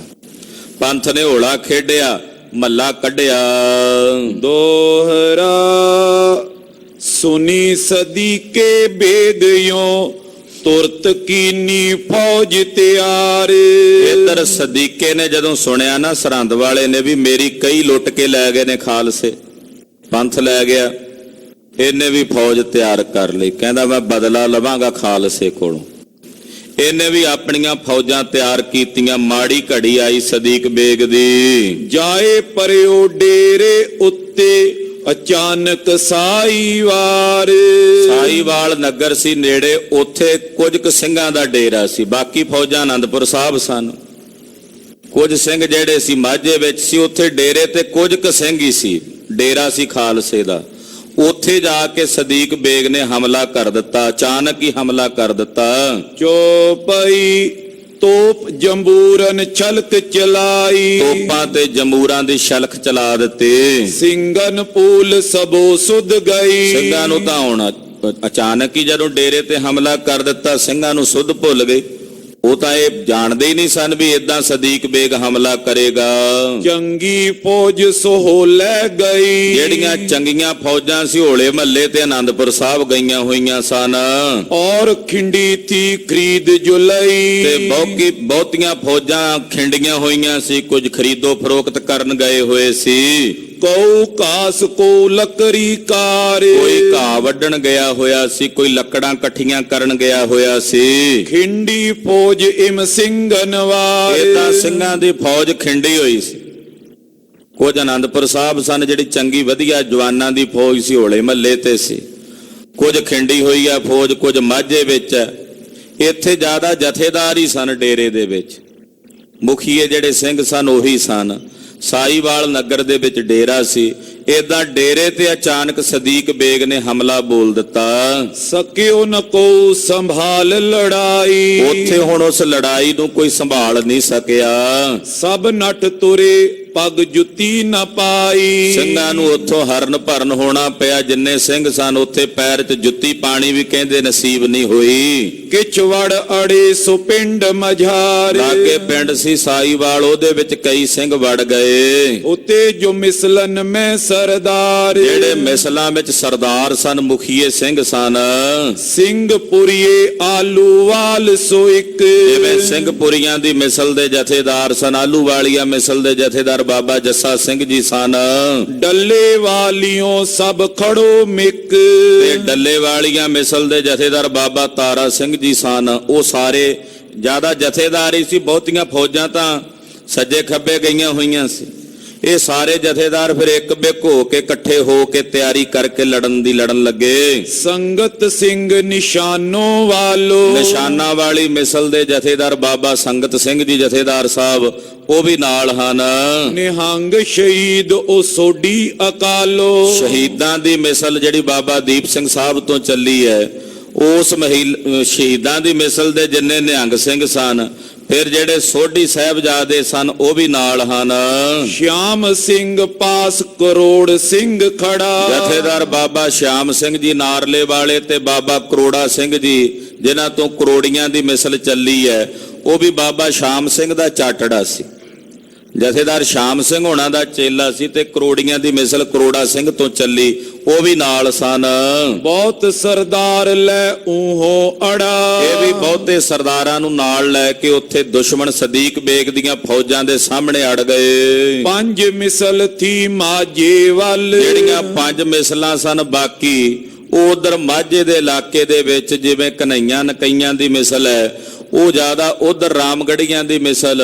ਇਹ ਪੰਜ ਮਿਸਲਾਂ ਜਿਹੜੀਆਂ ਸਨ ਉਹ ਮਾਝੇ ਦੇ ਵਿੱਚ ਵਿਚਰ ਰਹੀਆਂ ਸਨ। ਬਹੀਰ ਉਤਰੇ ਉਥੋਂ ਇਨਸੋਂ ਚੱਲ, ਤੇ ਜਿਹੜਾ ਵਹੀਰ ਸੀ ਉਹ ਅੱਗੇ ਜਾ ਕੇ ਉਤਰਿਆ ਹੋਇਆ। ਆਪੋ ਆਪਣੀ ਕਰ ਤਕਰਾਈ, ਏਦਾਂ ਸਾਰਿਆਂ ਨੇ ਆਪੋ ਆਪਣੀ ਤਕੜਾਈ ਕੀਤੀ। ਬੈਠੇ ਸਿੰਘ ਚੋਫੇਰ ਬਣਾਈ, ਏਦਾਂ ਮੋਰਚੇ ਬਣਾ ਕੇ ਸਿੰਘਾਂ ਨੇ ਫਿਰ ਲੜਾਈ ਦੀ ਤਿਆਰੀ ਕੀਤੀ। ਅੜੇ ਖੜੇ ਉਹਾਂ ਸਰਦਾਰ, ਜਿਹੜੇ ਸਰਦਾਰ ਸੀ ਇਹ ਸਾਰੇ ਉੱਪਰ ਮਿਸਲਾਂ ਦੇ, ਇਹੀ ਅੜ ਕੇ ਖਲੋਤੇ ਨੇ ਸਦੀਕੇ ਦੀ ਫੌਜ ਦੇ ਸਾਹਮਣੇ। ਚੱਲੀ ਲੜਾਈ ਘੜੀ ਇੱਕ ਬਾਰ, ਘੜੀ ਕੇ ਇਹਨਾਂ ਨੇ ਲੜਾਈ ਝੱਲੀ ਆ ਸਾਹਮਣੇ ਮੱਥੇ ਹੋ ਕੇ। ਤੋਪਨ ਆਏ ਨੇੜੇ ਤਰੀ, ਪਰ ਸਦੀਕੇ ਨੇ ਲਿਆ ਕੇ ਤੋਪਾਂ ਨੇੜੇ ਕਰ ਦਿੱਤੀਆਂ ਸਿੰਘਾਂ ਤੇ ਤੋਪਾਂ ਨੇੜੇ ਕਰਕੇ ਤੋਪਾਂ ਦੇ ਗੋਲੇ ਦਾਗਣ ਲੱਗਾ। ਪਰ ਟੱਕਿਅਨ ਮਾਰ ਤਿੰਨ ਕਰੀ, ਤਾਂ ਡਾਕੇ ਪਾ ਕੇ ਤੋਪਾਂ ਦੇ ਮੂੰਹ ਵਿੱਚ ਬਰੂਦ ਨਾਲ ਠੋਕ ਕੇ ਤੋਪਾਂ ਦੇ ਗੋਲੇ ਖਾਲਸੇ ਤੇ ਦਾਗਦਾ ਹੈ। ਸਿੰਘਨ ਕੇ ਤੈਂ ਲਗੇ ਨਾ ਪੈਰ। ਹੁਣ ਉੱਥੇ ਤੋਪਾਂ ਦੇ ਸਾਹਮਣੇ ਸਿੰਘਾਂ ਦੇ ਪੈਰ ਕਿਵੇਂ ਲੱਗਦੇ ਭਲਾ? ਤੋਪਾਂ ਦੇ ਸਾਹਮਣੇ ਸਿੰਘਾਂ ਦੇ ਪੈਰ ਨਹੀਂ ਲੱਗੇ। ਨੱਠੇ ਸਿੰਘ ਉਨ ਤੇ ਮਨ ਡੈਰ। ਉਸ ਵੇਲੇ ਸਿੰਘ ਫਿਰ ਉੱਥੋਂ ਅੱਗੇ ਨੂੰ ਚਾਲਾ ਮਾਰ ਕੇ ਚੱਲਣ ਲੱਗੇ। ਭਾਰ ਬਰਦਾਰੀ ਉਹਾਂ ਹੀ ਰਹੀ। ਜਿਹੜੀ ਭਾਰ ਬਰਦਾਰੀ ਸੀ ਸਿੰਘਾਂ ਦੇ ਕੋਲ, ਜਿਹੜਾ ਰਾਜ ਸਾਗ ਸੀ, ਉੱਥੇ ਹੀ ਧਰਿਆ ਰਹਿ ਗਿਆ। ਕੌਣ ਚੁੱਕੇ ਉਹਾਂ ਜਿੰਦ ਕੀ ਪਈ। ਕਹਿੰਦੇ ਉਹ ਭਾਰ ਕੌਣ ਚੁੱਕਦਾ, ਉੱਥੇ ਤਾਂ ਜਿੰਦ ਬਚਾਉਣ ਦੀ ਪੈ ਗਈ। ਜਿਹੜਾ ਰਾਗ ਸਾਗ ਸੀ ਖਾਲਸੇ ਦਾ, ਉਹਨਾਂ ਨੇ ਉੱਥੇ ਹੀ ਛੱਡ ਦਿੱਤਾ ਤੇ ਖਾਲੀ ਹੱਥ ਹੀ ਉੱਥੋਂ ਜਾਣ ਲੱਗੇ। ਦੋਹਰਾ ਕੋਸ ਸੋ ਦੋਏ ਤਿੰਨ ਜਾਏ ਕੈ ਉਹਾਂ ਸਿੰਘਨ ਆਇਓ ਰੋਸ। ਕਹਿੰਦੇ 2-3 ਕੋ ਸਿੰਘ ਏਦਾਂ ਚੱਲਦੇ ਗਏ, ਸਦੀਕਾ ਤੇ ਉਹਦੀਆਂ ਫੌਜਾਂ ਪਿੱਛੇ ਪਿੱਛੇ ਸਿੰਘਾਂ ਦੇ। ਜਦੋਂ 2-3 ਕੋ ਚਲੇ ਗਏ, ਸਿੰਘਾਂ ਵੇਖਿਆ ਵੀ ਇਹ ਛੱਡਦੇ ਹੀ ਨਹੀਂ ਖਹਿੜਾ, ਮੁੜਦੇ ਹੀ ਨਹੀਂ ਪਏ, ਵਾਪਸ ਹੀ ਨਹੀਂ ਜਾਂਦੇ। ਅਸੀਂ ਅੱਗੇ ਟੁਰੇ ਜਾਂਦੇ ਆ, ਸਾਡੇ ਪਿੱਛੇ ਪਿੱਛੇ ਆਈ ਜਾਂਦੇ ਨੇ। ਫਿਰ ਜਥੇਦਾਰ ਬਾਬਾ ਜੱਸਾ ਸਿੰਘ ਜੀ ਨੇ, ਕਰੋੜਾ ਸਿੰਘ ਬਾਬਾ ਸ਼ਾਮ ਸਿੰਘ ਹੋਣਾ ਨੇ ਆਖਿਆ ਹੱਥ ਵਿਖਾਓ। ਖਾਲਸਾ ਜੀ ਏਦਾਂ ਨਹੀਂ ਇਹਨਾਂ ਨੇ ਜਾਣਾ ਵਾਪਸ। ਫਿਰ ਸਿੰਘਾਂ ਨੇ ਵੀਰ ਰਸ ਵਿੱਚ ਆ ਕੇ, ਰੋਸ ਵਿੱਚ ਆ ਕੇ ਮੂੰਹ ਮੋੜੇ। ਖੜੇ ਅੜੇ ਮੁੜ ਮੁੜ ਲੜੇ ਮਰੇ ਮਾਰੇ ਪੀਓਸ। ਥੋੜਾ ਜਿਹਾ ਟੁਰਦੇ ਨੇ, ਫਿਰ ਮੁੜ ਕੇ ਅੜ ਕੇ ਲੜਦੇ ਨੇ ਤੇ ਵੈਰੀਆਂ ਦੀਆਂ ਫੌਜਾਂ ਨੂੰ ਮਾਰਦੇ ਹਨ। ਚੋਪਈ ਤੋਪ ਜੰਬੂਰੇ ਉਨ ਦੂਰ ਰਹੇ। ਤੋਪਾਂ ਤੇ ਜੰਬੂਰ ਜਿਹੜੇ ਸੀ ਸਦੀਕੇ ਦੀਆਂ, ਉਹ ਪਿੱਛੇ ਰਹਿ ਗਈਆਂ, ਕਿਉਂਕਿ ਫੌਜਾਂ ਅੱਗੇ ਆ ਗਈਆਂ। ਤੋਪਾਂ ਉਹਨਾਂ ਨੇ ਪਿੱਛੇ ਛੱਡ ਦਿੱਤੀਆਂ। ਸਿੰਘ ਬੰਦੂਕਨ ਮਾਰਨ ਡਹੇ। ਹੁਣ ਸਿੰਘਾਂ ਦੇ ਹੱਥਾਂ 'ਚ ਬੰਦੂਕਾਂ ਸੀ, ਸਿੰਘਾਂ ਵਰਗਾ ਬੰਦੂਕ 'ਚ ਹੀ ਨਹੀਂ ਸੀ ਕੋਈ। ਬੰਦੂਕ ਦਾ ਨਿਸ਼ਾਨਾ ਸਿੰਘਾਂ ਦਾ ਇੰਨਾ ਸਿੱਧਾ ਹੁੰਦਾ ਸੀ, ਕੋਈ ਗੋਲੀ ਵੀ ਸਿੰਘ ਦੀ ਕਹਿੰਦੇ ਅਜਾਈ ਨਹੀਂ ਸੀ ਜਾਂਦੀ। ਤੋ ਕਹਿੰਦੇ ਬੰਦੂਕਾਂ ਸਿੰਘਾਂ ਦੀਆਂ ਭਰੀਆਂ, ਫਿਰ ਉਹ ਖਾਲੀ ਕੀਤੀਆਂ ਸਦੀਕੇ ਦੀਆਂ ਫੌਜਾਂ ਤੇ। ਮਾਰ ਮੁਗਲਨ ਕੇ ਘੋੜੇ ਗੇਰੇ। ਅਨੇਕਾਂ ਮੁਗਲ ਮਾਰੇ, ਉਹਨਾਂ ਦੇ ਘੋੜੇ ਮਾਰ ਕੇ ਰਣ 'ਚ ਸੁੱਟ ਦਿੱਤੇ। ਮਾਰ ਮੁਗਲਨ ਕੇ ਸੀਸ ਸੁਫੋਰੇ। ਮਾਰ ਮਾਰ ਗੋਲੀਆਂ ਮੁਗਲਾਂ ਦੇ ਸਿਰ ਖੰਡਾ ਕੇ ਰੱਖ ਦਿੱਤੇ, ਤੋੜ ਕੇ ਰੱਖ ਦਿੱਤੇ। ਸਰਦਾਰਨ ਤੈ ਮਿਲ ਅੜਨਾ ਕੀਓ। ਏਦਾਂ ਜਿੰਨੇ ਸਰਦਾਰ ਸੀ, ਡੱਲੇ ਵਾਲੀਆਂ ਮਿਸਲ ਦੇ ਜਾਂ ਆਲੂ ਵਾਲੀਆਂ ਮਿਸਲ ਦੇ, ਨਿਸ਼ਾਨਾ ਵਾਲੀ ਮਿਸਲ ਦੇ, ਕਰੋੜੀਆਂ ਦੀ ਮਿਸਲ ਦੇ, ਸਾਰੇ ਖਲੋ ਖਲੋ ਕੇ ਅੜ ਕੇ ਲੜਦੇ ਹਨ। ਸੂਰਨ ਨੇ ਮੁੜ ਹੱਲਾ ਥੀਓ। ਏਦਾਂ ਸੂਰਮਿਆਂ ਨੇ ਮੁੜ ਕੇ ਹੱਲਾ ਕੀਤਾ। ਬੰਦੂਕ ਤੀਰ ਉਹ ਨੇਜੋ ਕਮਾਨ। ਕਹਿੰਦੇ ਬੰਦੂਕਾਂ ਨਾਲ, ਨੇਜਿਆਂ ਨਾਲ, ਤੀਰ ਕਮਾਨਾਂ ਨਾਲ ਵਾਰ ਕੀਤੇ। ਮਾਰ ਮੁਗਲ ਕੀਨੇ ਪਸ਼ੇਮਾਨ। ਮਾਰ ਕੇ ਮੁਗਲ ਪਰੇਸ਼ਾਨ ਕਰਕੇ ਰੱਖ ਦਿੱਤੇ ਖਾਲਸੇ ਨੇ। ਦੋਹਰਾ ਮਾਰ ਮੁਗਲ ਪਾਛੇ ਕੀਏ ਵੜੇ ਤੋਪਨ ਸੋ ਜਾਏ। ਮੁਗਲ ਮਾਰ ਕੇ ਪਿੱਛੇ ਕਰ ਦਿੱਤੇ ਖਾਲਸੇ ਨੇ, ਮੁੜ ਕੇ ਤੋਪਾਂ ਦੇ ਪਿੱਛੇ ਲੁਕ ਗਏ ਜਾ ਕੇ। ਸਿੰਘ ਪੀ ਉਹਾਂ ਖੜ ਪਏ ਟੁੱਟੇ ਫੁੱਟੇ ਲਏ ਮਿਲਾਏ। ਸਦੀਕੇ ਦੀ ਫੌਜ ਜਿਨ੍ਹਾਂ ਪੈਰਾਂ ਤੇ ਆਈ ਸੀ, ਉਹਨਾਂ ਪੈਰਾਂ ਤੇ ਪਿੱਛੇ ਨੂੰ ਨੱਠ ਗਈ। ਸਿੰਘ ਹੁਣ ਇੱਥੇ ਹੀ ਖਲੋ ਗਏ ਤੇ ਜਿਹੜੇ ਆਪਣੇ ਜ਼ਖਮੀ ਸਨ, ਜਿਨ੍ਹਾਂ ਨੂੰ ਫੱਟ ਲੱਗੇ ਸੀ, ਫੱਟੜ ਸਨ, ਉਹ ਪਿੱਛੇ ਰਹਿ ਗਏ ਸਨ। ਕੁਝ ਉਹਨਾਂ ਨੂੰ ਹੁਣ ਸਿੰਘ ਆਪਣੇ ਨਾਲ ਮਿਲਾਉਣ ਲੱਗੇ ਕਿ ਆਪਣੇ ਜ਼ਖਮੀ ਸਾਥੀਆਂ ਨੂੰ ਨਾਲ ਲੈ ਕੇ ਚੱਲੀਏ। ਚੋਪਈ ਕਈ ਸਿੰਘ ਤੇ ਪਿੰਡ ਹੀ ਰਹੇ। ਕਈ ਸਿੰਘ ਪਿੱਛੇ ਸਾਈਵਾਲ ਪਿੰਡ 'ਚ ਹੀ ਰਹਿ ਗਏ ਸਨ। ਰਹੇ ਭੂਲੇ ਤੈਂ ਆਵਤ ਪਏ। ਜਿਹੜੇ ਪਿੱਛੇ ਕਿਤੇ ਭੁੱਲ ਗਏ ਸੀ ਰਾਹ, ਉਹ ਵੀ ਸਾਰੇ ਸਿੰਘ ਆ ਕੇ ਰਲ ਗਏ। ਜੋ ਜੋ ਜ਼ਖਮੀ ਸਿੰਘਨ ਲੱਭ ਲਏ। ਨੇੜੇ ਨੇੜੇ ਜਿਹੜੇ ਜਿਹੜੇ ਜ਼ਖਮੀ ਸਿੰਘ ਲੱਭੇ, ਉਹ ਖਾਲਸੇ ਨੇ। ਸਿੰਘਨ ਚੱਕ ਸਮੋਰੇ ਕਏ। ਉਹਨਾਂ ਜ਼ਖਮੀਆਂ ਨੂੰ ਚੁੱਕ ਕੇ ਅੱਗੇ ਲੈ ਕੇ ਟੁਰੇ ਹਨ। ਬਹੁਤ ਜ਼ਖਮ ਸਿਰਦਾਰ ਖਾਏ। ਇੱਥੇ ਜਿੰਨੇ ਸਰਦਾਰ ਲੜੇ ਨੇ, ਚਾਹੇ ਉਹ ਬਾਬਾ ਜੱਸਾ ਸਿੰਘ ਜੀ ਸੀ, ਚਾਹੇ ਉਹ ਬਾਬਾ ਸ਼ਾਮ ਸਿੰਘ ਸੀ, ਚਾਹੇ ਉਹ ਬਾਬਾ ਤਾਰਾ ਸਿੰਘ ਨੇ, ਚਾਹੇ ਉਹ ਕਰੋੜਾ ਸਿੰਘ ਹੋਣੀ ਨੇ, ਇਹ ਸਾਰੇ ਕਹਿੰਦੇ ਜਿੰਨੇ ਜਥੇਦਾਰ ਇੱਥੇ ਲੜੇ, ਉਹਨਾਂ ਦੇ ਤਨ ਤੇ ਵੀ ਬੜੇ ਫੱਟ ਲੱਗੇ ਨੇ, ਜ਼ਖਮੀ ਹੋਏ ਨੇ। ਕਿਸ ਇੱਕ ਜਿਸ ਦੋਏ ਜ਼ਖਮ ਗਿਨਾਏ। ਕਹਿੰਦੇ ਕਿਸੇ ਨੂੰ ਇੱਕ ਫੱਟ ਲੱਗਾ, ਕਿਸੇ ਨੂੰ 2 ਤੇ ਕਿਸੇ ਨੂੰ 4 ਲੱਗੇ ਹਨ। ਖੜ ਖੜ ਲਗੇ ਵਧਾਵਨ ਸੋ। ਤੇ ਕਹਿੰਦੇ ਖਲੋ ਕੇ ਆਪਣੇ ਜ਼ਖਮਾਂ ਨੂੰ ਬੰਨਣ ਲੱਗੇ ਨੇ, ਕਿਉਂਕਿ ਫੱਟ ਲੱਗੇ ਨੇ, ਖੂਨ ਸਿਮਦਾ ਰਿਸਦਾ, ਉਹਨਾਂ ਫੱਟਾਂ ਨੂੰ ਬੰਨਣ ਲੱਗੇ ਨੇ ਕੱਪੜਿਆਂ ਆਦਿਕਾਂ ਨਾਲ। ਐਸੀ ਪ੍ਰੀਤ ਭਈ ਵੱਲ ਦੋ, ਏਦਾਂ ਦੋਹਾਂ ਪਾਸੇ ਸਿੰਘਾਂ ਦੀ ਵੱਡੀ ਪ੍ਰੀਤ ਬਣੀ। ਦੋਹਰਾ ਜੱਸਾ ਸਿੰਘ ਨਿਜ ਤੈ ਫਟਿਓ, ਲਗੇ ਜ਼ਖਮ ਉਸ ਦੋਏ। ਸਮੁੱਚੇ ਖਾਲਸੇ ਪੰਥ ਦੇ ਜਥੇਦਾਰ ਸਨ ਸਰਦਾਰ ਜੱਸਾ ਸਿੰਘ ਜੀ ਆਹਲੂਵਾਲੀਆ ਸਾਹਿਬ। ਸਮੁੱਚੇ ਪੰਥ ਦੀ ਕਮਾਂਡ ਇਹਨਾਂ ਦੇ ਅਧੀਨ ਸੀ।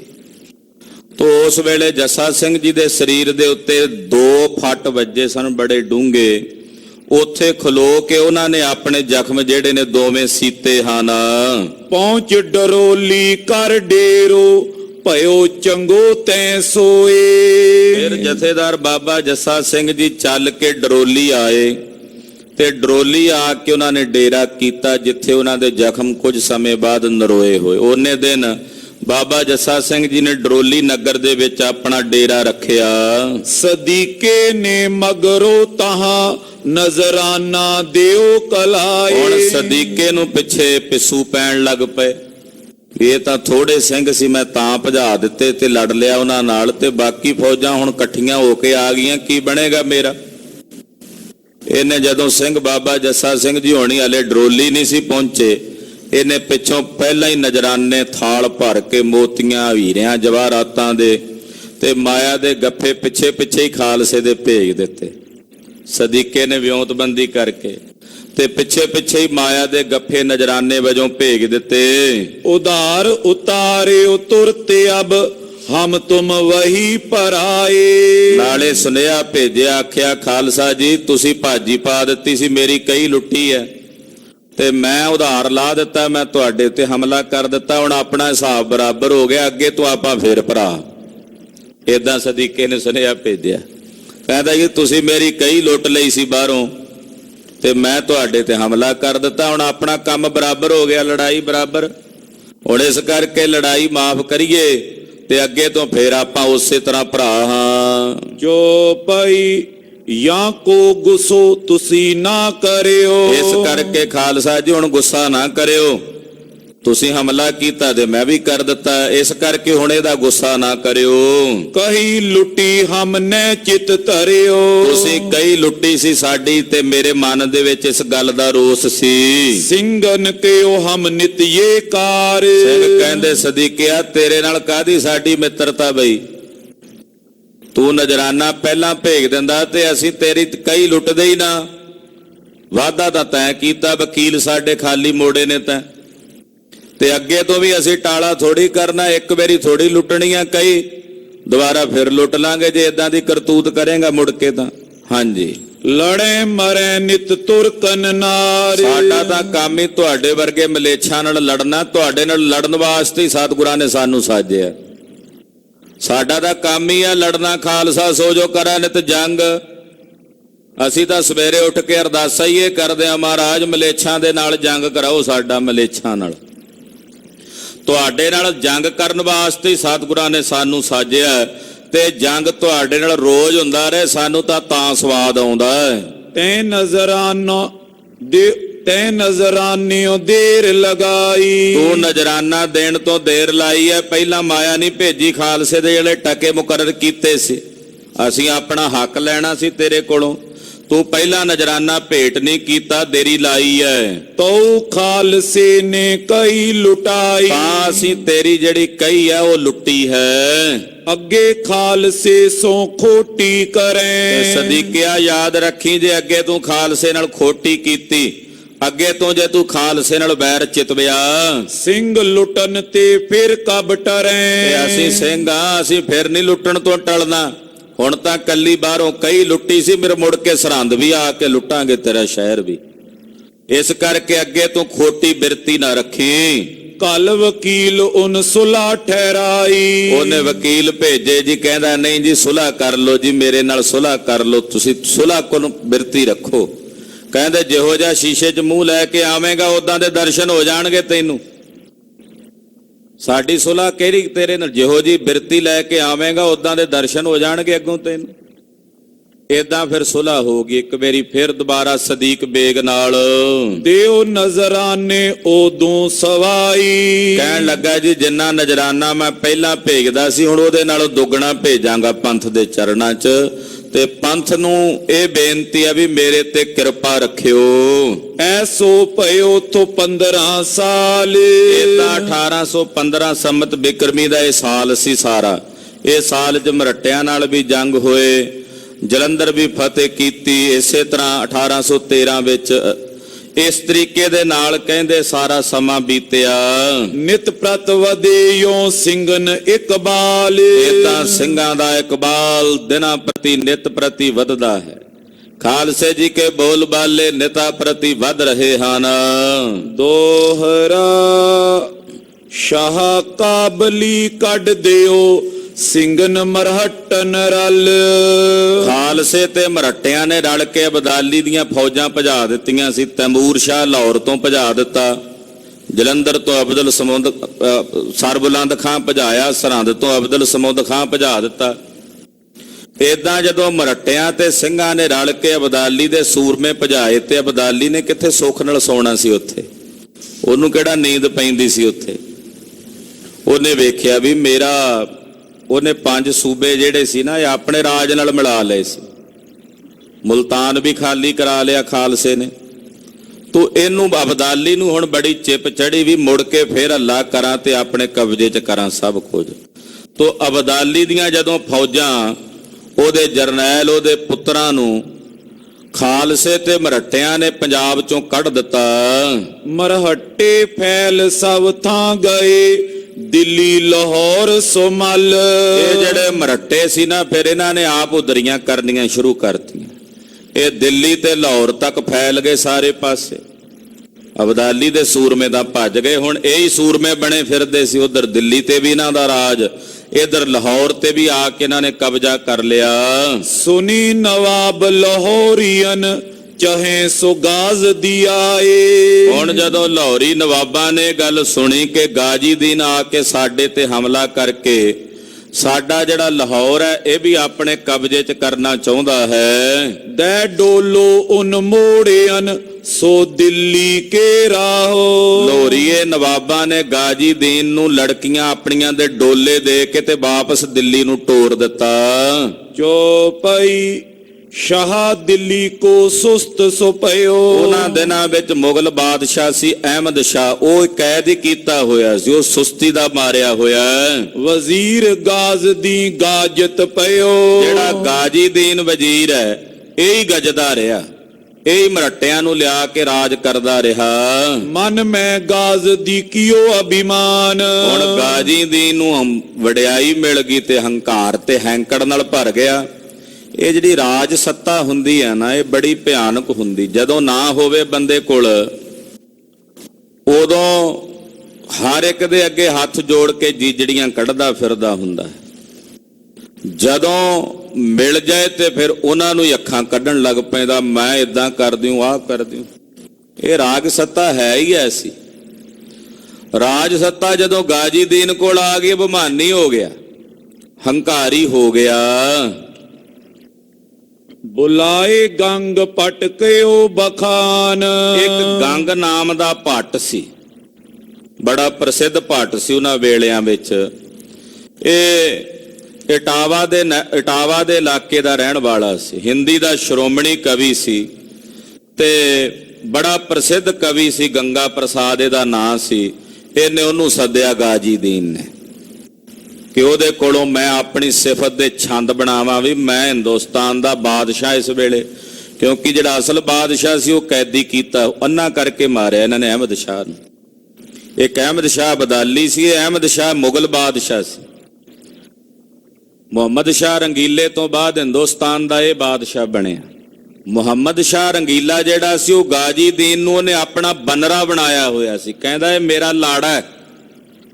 ਆਪ ਉਹ ਸ਼ਰਾਬਾਂ ਪੀ ਕੇ ਆਰਾਮ ਪ੍ਰਸਤੀ ਕਰਦਾ ਸੀ। ਗਾਜੀ ਦੀਨ ਨੂੰ ਉਹਨੇ ਭੇਜਿਆ ਹੋਇਆ ਸੀ ਰਾਜ ਕਰਨ। ਤੇ ਰੋਹੇਲਾ ਜਿਹੜਾ ਸੀ ਨਜੀਬ ਖਾਨ, ਉਹ ਅਬਦਾਲੀ ਦੀਆਂ ਫੌਜਾਂ ਸੱਦ ਕੇ ਲੈ ਆਇਆ, ਉਹਨੇ ਗਾਜੀ ਦੀਨ ਨੂੰ ਕੱਢਿਆ ਮੁਹੰਮਦ ਸ਼ਾਹ ਰੰਗੀਲੇ ਦੇ ਮਰਨ ਤੋਂ ਬਾਅਦ। ਤੂੰ ਗਾਜੀਦੀਨ ਬੜੇ ਹੰਕਾਰ ਦੇ ਵਿੱਚ ਟੁਰਿਆ ਫਿਰਦਾ ਸੀ, ਮਰੱਟਿਆਂ ਦੀ ਨਾਲ ਮਦਦ ਸੀ, ਇਹਦੇ ਸ਼ਹਿ ਸੀ। ਇਹਨੇ ਗੰਗਾ ਪ੍ਰਸਾਦ ਨਾਮ ਦੇ ਭੱਟ ਨੂੰ ਆਪਣੇ ਕੋਲ ਸੱਦਿਆ, ਬੁਲਾਇਆ। ਅਬ ਤੁਮ ਹਮਰੋ ਜਸ ਬਨਾਇਓ। ਉਹਨੂੰ ਸੱਦ ਕੇ ਕਹਿੰਦਾ, ਉਹ ਕਵੀ ਗੰਗਾ ਪ੍ਰਸਾਦ, ਤੂੰ ਬੜਿਆਂ ਬੜਿਆਂ ਲੋਕਾਂ ਦੀਆਂ ਸਿਫਤਾਂ ਦੀ ਕਵਿਤਾ ਉਚਾਰਦਾ ਤੇ ਤੇਰੀ ਉਚਾਰੀ ਕਵਿਤਾ ਸਾਰੀ ਦੁਨੀਆ 'ਚ ਫੈਲ ਜਾਂਦੀ ਹੈ। ਮੈਂ ਹਾਂ ਗਾਜੀਦੀਨ, ਇਸ ਵੇਲੇ ਹਿੰਦੁਸਤਾਨ ਦੀ ਸਾਰੀ ਸੱਤਾ ਮੇਰੇ ਅਧੀਨ ਹੈ ਤੇ ਤੂੰ ਮੇਰੀ ਸਿਫਤ ਦੀ ਕਵਿਤਾ ਉਚਾਰਨ ਕਰ, ਮੇਰੀ ਵਡਿਆਈ ਕਰ, ਮੇਰੀ ਵਡਿਆਈ ਦੇ ਵਿੱਚ ਛੰਦ ਬਣਾ। ਹਮਕੋ ਤੁਮ ਬੜ ਵਜ਼ੀਰ ਅਖਾਇਓ। ਤੇ ਮੈਨੂੰ ਵੱਡਾ ਵਜ਼ੀਰ ਕਹਿ ਕੇ ਲੋਕਾਂ ਵਿੱਚ ਪ੍ਰਸਿੱਧ ਕਰ। ਗਾਜ਼ ਦੀ ਬਨਰੋ ਹਮਰੋ ਖਿਤਾਬ। ਮੇਰਾ ਨਾਮ ਗਾਜੀਦੀਨ ਬਨਰਾ ਖਿਤਾਬ ਹੈ ਮੇਰਾ। ਮੈਨੂੰ ਮੁਹੰਮਦ ਸ਼ਾਹ ਰੰਗੀਲੇ ਨੇ ਖਿਤਾਬ ਦਿੱਤਾ ਸੀ ਬਨਰਾ, ਕਿ ਮੇਰੀ ਫੌਜ ਦਾ ਬਨੜਾ ਲਾੜਾ, ਤੇ ਮੈਨੂੰ ਬਨਰੇ ਦਾ ਲਾੜੇ ਦਾ ਖਿਤਾਬ ਜਿਹੜਾ ਸੀ ਉਹ ਮਿਲਿਆ ਹੋਇਆ। ਦਿਓ ਪਾਤਸ਼ਾਹ ਸੋ ਮੋਕੋ ਆਬ। ਤੇ ਹੁਣ ਮੈਨੂੰ ਖੁਦ ਪਾਤਸ਼ਾਹ ਨੇ ਆਪ, ਮੁਹੰਮਦ ਸ਼ਾਹ ਰੰਗੀਲੇ ਨੇ ਮੈਨੂੰ ਇਹ ਵਡਿਆਈ ਦਿੱਤੀ ਹੋਈ ਸੀ। ਤਬੇ ਗੰਗ ਨੇ ਐਸੋ ਕਹਿਓ। ਤੇ ਤੂੰ ਮੇਰੀ ਸਿਫਤ ਦੇ ਪੁਲ ਬਨ, ਕਵਿਤਾ ਉਚਾਰ ਤੇ ਸਾਰੇ ਹਿੰਦੁਸਤਾਨ 'ਚ ਫੈਲੇ ਵੀ ਗਾਜੀਦੀਨ ਨਾਂ ਦਾ ਇੱਕ ਪ੍ਰਸਿੱਧ ਵਜ਼ੀਰ ਸੀ, ਜਿਹੜਾ ਬਾਦਸ਼ਾਹੀ ਫੌਜ ਦਾ ਬਨਰਾ ਸੀ। ਬਨਰੇ ਦਾ ਉਹਨੂੰ ਖਿਤਾਬ ਪ੍ਰਾਪਤ ਹੈ। ਇਹ ਗੱਲ ਜਦੋਂ ਗੰਗ ਭੱਟ ਨੇ ਸੁਣੀ, ਸੁਣ ਕੇ ਨੇ ਜਵਾਬ ਦਿੱਤਾ, ਹਮ ਤੇ ਝੂਠ ਨ ਆਖਤ ਜਿਓ। ਬੜਾ ਸੱਚਾ ਸੁੱਚਾ ਬੰਦਾ ਸੀ ਗੰਗਾ ਭੱਟ। ਕਹਿਣ ਲੱਗਾ, ਉਹ ਗਾਜੀਦੀਨ, ਮੇਰੇ ਕੋਲੋਂ ਝੂਠੀਆਂ ਸਿਫਤਾਂ ਨਹੀਂ ਕਰ ਹੁੰਦੀਆਂ, ਮੈਂ ਤੇਰੀ ਝੂਠੀ ਸੋਭਾ ਨਹੀਂ ਕਰ ਸਕਦਾ ਕਿ ਉਹ ਜੇ ਲਾਲਚ ਵਸ ਹੋ ਕੇ ਜਾਂ ਤੇਰੇ ਡਰਾਵੇ ਨਾਲ। ਮੈਂ ਤਾਂ ਜੋ ਸੱਚ ਹੈ ਉਹ ਕਹਾਂਗਾ, ਮੈਂ ਝੂਠੀ ਸਿਫਤ ਤੇਰੀ ਨਹੀਂ ਕਰਨੀ। ਸੱਚੋ ਸੱਚ ਜੋ ਕਹੋ ਬਖਾਨ। ਸੱਚੋ ਸੱਚ ਜੋ ਹੈ ਮੈਂ ਉਹ ਆਪਣੀ ਰਸਨਾ ਤੋਂ ਬਖਿਆਨ ਕਰਕੇ ਕਹਾਂਗਾ। ਕਰੋ ਸੱਚ ਪੈ ਜਾਨ ਕੁਰਬਾਨ। ਤੇ ਸੱਚ ਕਹਿੰਦਿਆਂ ਮੈਂ ਸੱਚ ਤੋਂ ਆਪਣੀ ਜਾਨ ਕੁਰਬਾਨ ਕਰ ਦਿਆਂਗਾ। ਗੰਗਾ ਪ੍ਰਸਾਦ ਭੱਟ ਕਹਿੰਦਾ ਕਿ ਮੈਂ ਆਪਣੀ ਜਾਨ ਸੱਚ ਤੋਂ ਨਿਛਾਵਰ ਕਰ ਦਿਆਂਗਾ, ਸੱਚ ਕਹਾਂਗਾ। ਪਿਛਲੇ ਭੱਟ ਕਚਹਿਰੀ ਮਾਏ। ਜਿੰਨੇ ਪਹਿਲਾਂ ਭੱਟ ਹੋਏ ਨੇ ਕਚਹਿਰੀਆਂ ਅੰਦਰ, ਝੂਠ ਨ ਬੋਲ ਗਏ ਜਾਨ ਗਵਾਏ। ਉਹਨਾਂ ਨੇ ਝੂਠ ਨਹੀਂ ਬੋਲਿਆ, ਸੱਚ ਕਹੇ, ਭਾਵੇਂ ਸੱਚ ਕਹਿਣ ਵਾਸਤੇ ਉਹਨਾਂ ਨੇ ਆਪਣੀਆਂ ਜਾਨਾਂ ਗਵਾਈਆਂ ਨੇ। ਅਬ ਮੈਂ ਆਖੋ ਸਾਚ ਪਛਾਣ। ਇਸ ਕਰਕੇ ਹੁਣ ਮੈਂ ਜੋ ਸੱਚ ਹੈ ਉਹੀ ਵਖਿਆਨ ਕਰਾਂਗਾ। ਮੈਂ ਪੀ ਕਰੂੰ ਅਬ ਜਾਨ ਕੁਰਬਾਨ। ਤੇ ਉਸ ਸੱਚ ਨੂੰ ਕਹਿ ਕੇ ਮੈਨੂੰ ਪਤਾ ਵੀ ਤੂੰ ਮੈਨੂੰ ਜਿਉਂਦਾ ਨਹੀਂ ਛੱਡਣਾ ਜਦੋਂ ਮੈਂ ਸੱਚ ਕਹਾਂਗਾ, ਪਰ ਉਸ ਸੱਚ ਨੂੰ ਕਹਿ ਕੇ ਮੈਂ ਆਪਣੀ ਜਾਨ ਕੁਰਬਾਨ ਕਰ ਦਿਆਂਗਾ। ਮੈਂ ਘਰੋਂ ਸੋਚ ਕੇ ਇਹ ਗੱਲ ਆਇਆ ਹਾਂ, ਪਰ ਤੇਰੀਆਂ ਝੂਠੀਆਂ ਸਿਫਤਾਂ ਤੇ ਖੁਸ਼ਾਮਦਾਂ ਮੈਂ ਨਹੀਂ ਜੇ ਕਰਦੀਆਂ, ਉਹ ਤੇਰੇ ਜਿਹੜੇ ਚਾਪਲੂਸ ਚਮਚੇ ਨੇ ਉਹ ਕਰ ਸਕਦੇ ਹੋਣਗੇ। ਮੈਂ ਤਾਂ ਸੱਚ ਕਹਿਣਾ ਤੇ ਮੇਰਾ ਕੰਮ ਸੱਚ ਕਹਿਣ ਦਾ ਹੈ। ਭੱਟ ਹਾਂ, ਕਵੀ ਹਾਂ, ਪਰ ਇਹਦਾ ਮਤਲਬ ਇਹ ਨਹੀਂ ਕਿ ਜੋ ਝੂਠ ਹੈ ਉਹ ਕਵਿਤਾ ਵਿੱਚ ਪਰੋਸ ਕੇ ਤੇਰੀ ਸਿਫਤ ਵਿੱਚ ਕਹਾਂ। ਹਾਂਜੀ। ਗੰਗਵਾਚ ਦੋਹਰਾ ਬਨਰੇ ਤੇ ਬਨਰੀ ਪਈ, ਖਸਮ ਸੁਕਿਓ ਮਲਹਾਰ। ਉਹਨੇ ਕਵਿਤਾ ਉਚਾਰੀ ਗੰਗ ਭੱਟ ਨੇ। ਗੰਗ ਭੱਟ ਨੇ ਕਵਿਤਾ ਉਚਾਰ ਕੇ ਕੀ ਆਖਿਆ, ਬਨਰੇ ਤੇ ਬਨਰੀ ਭਈ, ਖਸਮ ਸੁਕਿਓ ਮਲਹਾਰ। ਕਹਿਣ ਲੱਗਾ ਤੂੰ ਬਨੜਾ ਸੀ ਪਹਿਲਾਂ, ਪਰ ਹੁਣ ਬਨੜੇ ਤੂੰ ਬਨੜੀ ਹੋ ਗਈ ਹੈ, ਲਾੜੇ ਤੋਂ ਲਾੜੀ ਬਣ ਗਿਆ ਤੂੰ, ਕਿਉਂਕਿ ਤੂੰ ਆਪਣਾ ਖਸਮ ਬਣਾ ਲਿਆ ਮਲਾਰ ਰਾਓ ਨੂੰ, ਮਰੱਟੇ ਨੂੰ, ਮਲਾਰ ਰਾਓ ਹੁਲਕਰ ਨੂੰ ਤੂੰ ਆਪਣਾ ਖਸਮ ਬਣਾ ਲਿਆ। ਤੇ ਫਿਰ ਤੂੰ ਕਾਹਦਾ ਬਨੜਾ ਰਿਹਾ ਬਈ? ਫਿਰ ਤਾਂ ਬਨੜੀ ਹੋ ਗਿਆ ਨਾ, ਵੀ ਜਦੋਂ ਦਿਲ ਕਰਦਾ ਉਹਨੂੰ ਚੜਾ ਕੇ ਲੈ ਆਉਣਾ। ਤੇਰੀ ਕਾਹਦੀ ਤਾਕਤ ਹੈ, ਤੇਰੀ ਕਿਹੜੀ ਸ਼ਕਤੀ ਹੈ? ਜੇ ਤੂੰ ਬਨੜਾ ਸੀ ਤੇ ਮੁਗਲ ਬਾਦਸ਼ਾਹ ਵਾਸਤੇ ਤੂੰ ਲੜਦਾ, ਤੂੰ ਮੁਗਲ ਬਾਦਸ਼ਾਹ ਦਾ ਰਾਜ ਕਾਇਮ ਕਰਦਾ, ਤੂੰ ਕਾਹਦਾ ਬਨੜਾ? ਤੂੰ ਤਾਂ ਹੁਣ ਬਨੜੀ ਹੋ ਗਿਆ। ਬਨਰੇ ਤੇ ਬਨਰੀ ਭਈ, ਖਸਮ ਸੁਕਿਓ ਮਲਾਰ। ਤੇ ਮਲਾਰ ਰਾਓ ਹੁਲਕਰ ਨੂੰ ਤੂੰ ਆਪਣਾ ਖਸਮ ਬਣਾ ਲਿਆ। ਵਿਗੜਿਓ ਨਾ ਖੁਸ਼ੀ ਜਾਟ ਕੀ, ਇਮ ਲੂਟ ਖਾਇਓ ਸੰਸਾਰ। ਕਹਿੰਦੇ ਉਹ ਜਿਹੜਾ ਭਰਤਪੁਰੀਆ ਜਾਟ ਹੈ ਉਹਦਾ ਤੇਰੇ ਕੋਲੋਂ ਕੱਖ ਨਹੀਂ ਵਿਗਾੜ ਹੋਇਆ, ਕਿਉਂਕਿ ਉਹਦੇ ਕੋਲ ਜਾ ਕੇ ਲੁਕਦਾ ਸੀ ਨਾ ਇਹ। ਕਹਿੰਦੇ ਇਉਂ ਲੂਟ ਖਾਇਓ ਸੰਸਾਰ, ਏਦਾਂ ਸਾਰਾ ਸੰਸਾਰ ਲੁੱਟ ਕੇ ਖਾ ਗਿਆ ਤੂੰ। ਯੋਂ ਸੁਨ ਤਿਸ ਕੋ ਅਗ ਲਗੀ, ਅੱਗੇ ਗਿਆੰਦ ਦੇ ਉਡਾਰੇ। ਜਦੋਂ ਏਦਾਂ ਸੁਣਿਆ ਨਾ ਗਾਜੀ ਦੀਨ ਨੂੰ ਅੱਗ ਲੱਗ ਗਈ। ਹੰਕਾਰੀ ਬੰਦਾ ਆਪਣੀ ਭਾਵੇਂ ਸੱਚੀ ਗੱਲ ਵੀ ਕੋਈ ਕਹੇ ਨਾ ਉਹਨੂੰ ਉਹ ਸੁਣ ਨਹੀਂ ਸਕਦਾ। ਗੁੱਸਾ ਕੀਤਾ, ਹੰਕਾਰ ਦੇ ਵਿੱਚ ਆ ਕੇ ਅੱਗ ਲੱਗ ਗਈ। ਕਹਿੰਦਾ ਸੱਟੋ ਇਹਨੂੰ ਹਾਥੀ ਦੇ ਅੱਗੇ ਤੇ ਹਾਥੀ ਦੇ ਪੌੜਾਂ ਦੇ ਥੱਲੇ ਇਹਨੂੰ ਕੁਚਲ ਕੇ ਮਾਰ ਦਿਓ। ਮਰਤਾ ਹੁਆ ਕਹਿ ਮੋਇਓ, ਸੋ ਫੈਲ ਗਿਓ ਸੰਸਾਰ। ਕਹਿੰਦੇ ਗੰਗ ਭੱਟ ਨੇ ਮਰਦੇ ਮਰਦੇ ਨੇ ਫਿਰ ਜ਼ੁਬਾਨ ਤੇ ਇੱਕ ਹੋਰ ਕਵਿਤਾ ਉਚਾਰੀ ਜਿਹੜੀ ਸਾਰੇ ਭਾਰਤ ਖੰਡ 'ਚ ਫੈਲ ਗਈ, ਕਿਉਂਕਿ ਮਰਦਾ ਮਰਦਾ ਕਹਿ ਕੇ ਗਿਆ, ਬੜਾ ਪ੍ਰਸਿੱਧ ਕਵੀ ਸੀ। ਤੇ ਮਰਦਿਆਂ ਜਿਹੜਾ ਆਪਣੀ ਕੁਰਬਾਨੀ ਦੇ ਜੇ, ਆਪਣੀ ਕਹੀ ਹੋਈ ਕਵਿਤਾ ਤੋਂ ਜੋ ਉਹਨੇ ਕਿਹਾ ਉਹਦੇ ਤੋਂ ਕੁਰਬਾਨੀ ਦੇ ਜਾਏ, ਤੇ ਸੁਭਾਵਕ ਸੀ ਉਹਦੀ ਉਹ ਕਵਿਤਾ ਸਾਰੇ ਸੰਸਾਰ 'ਚ ਫੈਲਣੀ ਸੀ। ਕਹਿੰਦੇ ਮਰਦਾ ਮਰਦਾ ਜਦੋਂ ਬੋਲਿਆ ਤੇ ਉਹਦੀ ਇਹ ਕਵਿਤਾ ਸਾਰੇ ਸੰਸਾਰ ਵਿੱਚ ਫੈਲ ਗਈ। ਕਦੇ ਨਾ ਕਾਇਰ ਰਣ ਚੜੇ, ਕਦੇ ਨਾ ਬਾਜੇ ਬੰਬ। ਕਹਿੰਦੇ ਕਦੇ ਵੀ ਕਾਇਰ ਤੇ ਗੀਦੀ ਬੰਦਾ ਜੰਗ ਦੇ ਮੈਦਾਨ ਤੇ ਨਹੀਂ ਚੜਿਆ ਕਰਦਾ। ਗਾਜੀ ਦੀਨ ਤੂੰ ਕਿਹੜੇ ਜੰਗ ਤੇ ਚੜਿਆ? ਕਦੇ ਮਰੱਟਿਆਂ ਨੂੰ ਲਿਆਉਣਾ ਚੜਾ ਕੇ ਜੰਗ ਤਾਂ ਉਹ ਕਰਦੇ ਐ, ਤੂੰ ਤਾਂ ਲੁਕ ਕੇ ਬਹਿ ਰਹਿਣਾ ਪਿੱਛੇ। ਕਾਇਰ ਤੇ ਗੀਦੀ ਬੰਦੇ ਕਦੇ ਜੰਗ ਦੇ ਮੈਦਾਨ ਤੇ ਨਹੀਂ ਚੜਿਆ ਕਰਦੇ। ਉਹਨਾਂ ਦੇ ਨਾਲ ਕਦੇ ਜਿੱਤ ਦੇ ਨਗਾਰੇ ਨਹੀਂ ਵੱਜਿਆ ਕਰਦੇ। ਕਾਇਰਾਂ ਦੇ ਨਾਲ ਉਹ ਕਦੇ ਵੀ ਰਣ ਭੂਮੀ ਵਿੱਚ ਜਾ ਕੇ ਨਗਾਰਿਆਂ ਦੀ ਆਵਾਜ਼ ਨੂੰ ਨਾ ਸੁਣਦੇ ਨੇ ਤੇ ਨਾ ਉਹਨਾਂ ਨਾਲ ਨਗਾਰੇ ਵੱਜਦੇ ਨੇ। ਕਾਇਰਾਂ ਨਾਲ ਨਗਾਰੇ ਨਹੀਂ ਵੱਜਦੇ, ਨਗਾਰੇ ਤੇ ਹਿੱਕ ਦੇ ਜ਼ੋਰ ਨਾਲ ਸੂਰਮਿਆਂ ਨਾਲ ਵੱਜਦੇ ਹਨ। ਜਿਹੜੇ ਸੂਰਮੇ ਨੇ ਨਾ ਉਹਨਾਂ ਦੇ ਨਗਾਰੇ ਵੱਜਦੇ ਆ, ਕਾਇਰਾਂ ਤੇ ਗੀਦੀਆਂ ਦੇ ਨਗਾਰੇ ਨਹੀਂ ਵੱਜਦੇ। ਖਾਲਸੇ ਦੇ ਨਗਾਰੇ ਅੱਜ ਵੀ ਵੱਜਦੇ ਆ, ਗੁਰੂ ਘਰਾਂ ਵਿੱਚ ਵੀ, ਦਲਾਂ ਪੰਥਾਂ ਵਿੱਚ ਵੀ।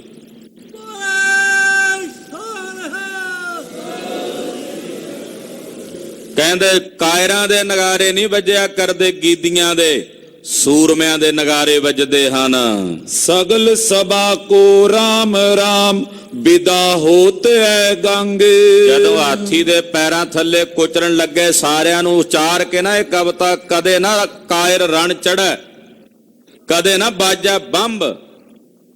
ਇਹ ਕਹਿੰਦਾ ਕਹਿੰਦਾ ਕਹਿੰਦਾ ਹੁਣ ਮੈਂ ਵਿਦਾ ਹੁੰਨਾ ਸਾਰੀ ਸਭਾ ਕੋਲੋਂ। ਇਉਂ ਕਹਿ ਕੇ ਗੰਗ ਜੀ ਕਹਿੰਦੇ ਸਭ ਨੂੰ ਰਾਮ ਰਾਮ, ਵਿਦਾ ਹੋਤ ਹੈ ਗੰਗ।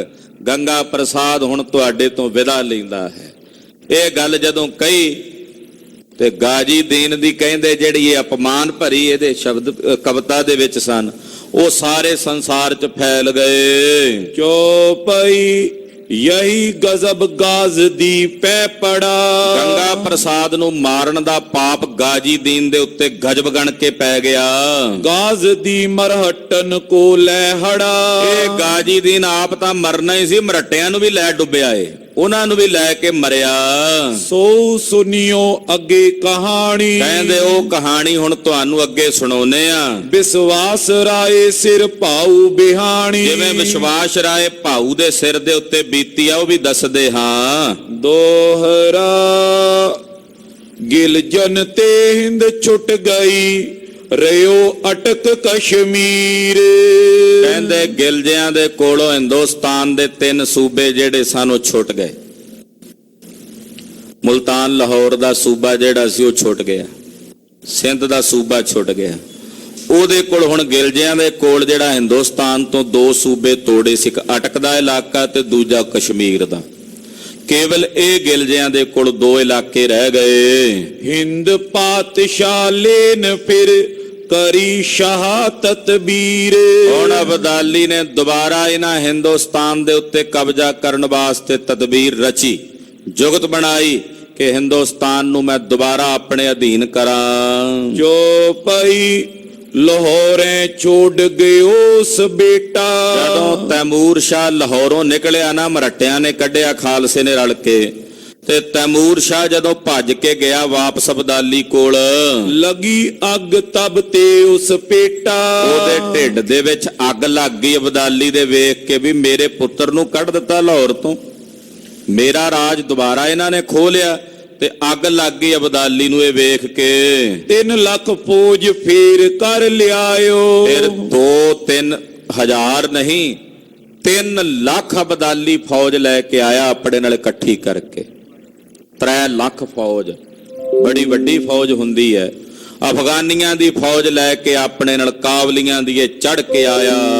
1815 ਚੜ ਆਇਓ। 1758 ਈਸਵੀ ਵਿੱਚ, ਯਾਨੀ ਕਿ 1815 ਸੰਮਤ ਬਿਕਰਮੀ ਦੇ ਵਿੱਚ ਚੜ ਕੇ ਆਇਆ ਹਿੰਦੁਸਤਾਨ ਤੇ ਫਿਰ ਹਮਲਾ ਕੀਤਾ। ਮਾਰ ਮਰਹੱਟੇ ਅੱਗੇ ਤਰੇ। ਜਿਹੜੇ ਮਰਹੱਟੇ ਪਹਿਲਾਂ ਲਾਹੌਰ ਸੀ ਉਹ ਅੱਗੇ ਅੱਗੇ, ਅਬਦਾਲੀ ਪਿੱਛੇ ਪਿੱਛੇ। ਹੁਣ ਉਹਦੇ ਸਾਹਮਣੇ ਕਿੱਥੇ ਲੜਦੇ ਸੀ ਇਹ ਮਰਹੱਟੇ, ਹੁਣ ਅੱਗੇ ਲੱਗ ਕੇ ਦੌੜਨ ਲੱਗੇ, ਭੱਜਣ ਲੱਗੇ ਅਬਦਾਲੀ ਦੇ ਸਾਹਮਣਿਓ। ਮਾਰ ਭਜਾਏ ਜੈ ਜੈ ਲਰੇ। ਜਿੱਥੇ ਜਿੱਥੇ ਵੀ ਮਰਹੱਟੇ ਲੜੇ ਮਾਰ ਕੇ ਭਜਾ ਦਿੱਤੇ। ਪਾਣੀਪਤ ਲੜਾਈ ਹੋਈ ਉੱਥੋਂ ਵੀ ਮਾਰ ਕੇ ਭਜਾਏ।